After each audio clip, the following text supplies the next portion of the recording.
Next question হচ্ছে সাবকোরিনিক haemorrhage কতটা common.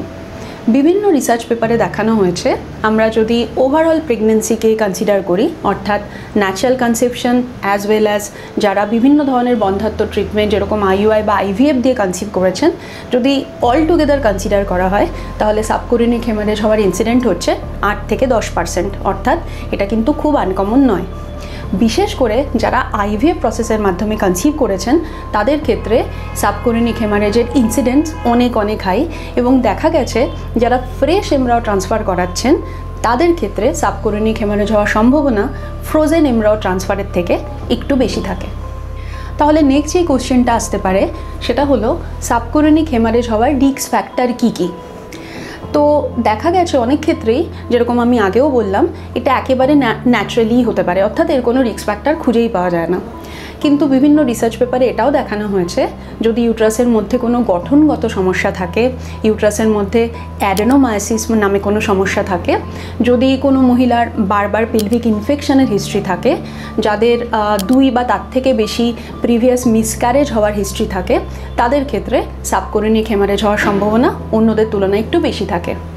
একইভাবে যেরকম আগে বললাম যারা আইভিএফ প্রসেসের মাধ্যমে কনসিভ করেছেন তাদের ক্ষেত্রে সাবকোরিনিক হেমারেজ হওয়ার সম্ভাবনা বেশি, এবং আপনারা যারা আইভিএফ ট্রিটমেন্টের আন্ডারে আছেন বা আইভিএফের মাধ্যমে কনসিভ করেছেন তারা অনেকে আরেকটা টার্মের সঙ্গে পরিচিত যেটাকে আমরা বলি থিন এন্ডোমেট্রিয়াম, অর্থাৎ ইউটেরাসের যে লাইনিং যার মধ্যে এমব্রায়োটা এসে গাঁথে সেটা যদি থিন থাকে, সেই সমস্ত মহিলাদের ক্ষেত্রেও দেখা গেছে সাবকোরিনিক হেমারেজ হওয়ার সম্ভাবনা বেশি থাকে।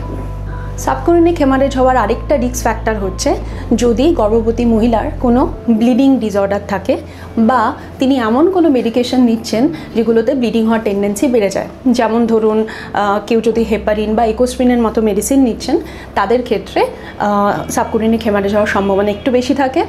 এবং তাছাড়াও ভেরি রেয়ারলি যদি খুব জোরে অ্যাবডোমেনে ব্লান্ট ট্রমা এরকম কিছু হয় তাহলেও সাবকোরিনিক হেমারেজ হতে পারে। নেক্সট যে কোশ্চেনটা আসতে পারে সেটা হলো সাবকোরিনিক হেমারেজের সাইন বা সিমটম কী কী হতে পারে। Most of the time subchorionic haemorrhage early প্রেগনেন্সিতে পেশেন্ট ব্লিডিং নিয়ে প্রেজেন্ট করেন।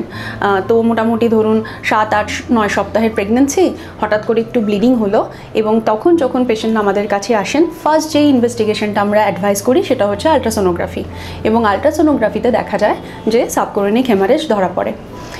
ব্লিডিংয়ের সাথে কখনো হালকা অ্যাবডোমিনাল ক্র্যাম্পও থাকতে পারে, আবার কখনো সাবকোরিনিক হেমারেজ কমপ্লিটলি সিমটমলেস থাকে, পেশেন্টের কোনো সিমটম থাকে না, এবং আলট্রাসোনোগ্রাফি করার সময় একদম ইনসিডেন্টাল ফাইন্ডিংসের মতো সাবকোরিনিক হেমারেজ ডায়াগনোসড হয়।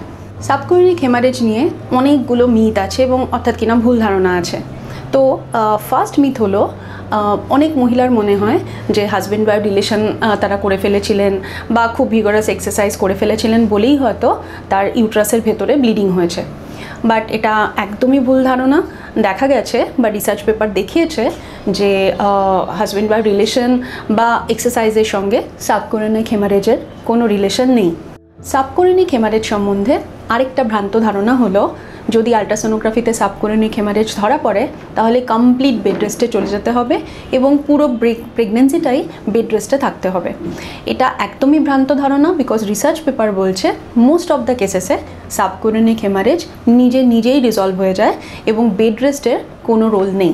থার্ড আরেকটা ভ্রান্ত ধারণা হচ্ছে সাবকোরিনিক হেমারেজ যদি ধরা পড়ে তার মানে কনফার্ম প্রেগনেন্সিটা মিসক্যারেজ হয়ে যাচ্ছে। এটা একদমই ভুল ধারণা, কারণ রিসেন্ট যতগুলো পেপার এই সাবকোরিনিক হেমারেজ নিয়ে আমরা পড়েছি সেখানে মোস্ট অফ দ্য কেসেসে দেখানো হয়েছে সাবকোরিনিক হেমারেজ ইউজুয়ালি মিসক্যারেজের সঙ্গে অ্যাসোসিয়েটেড নয়, রাদার যদি সাবকোরিনিক হেমারেজ লেটার প্রেগনেন্সিতে ধরা পড়ে, অর্থাৎ কিনা 10 সপ্তাহ বা তার থেকে বেশি টাইমের পরে ধরা পড়লো, মোস্ট অফ দ্য কেসেসে এটা বেবির একদমই ক্ষতি করে না এবং প্রেগনেন্সি স্মুথভাবে এগিয়ে যায়।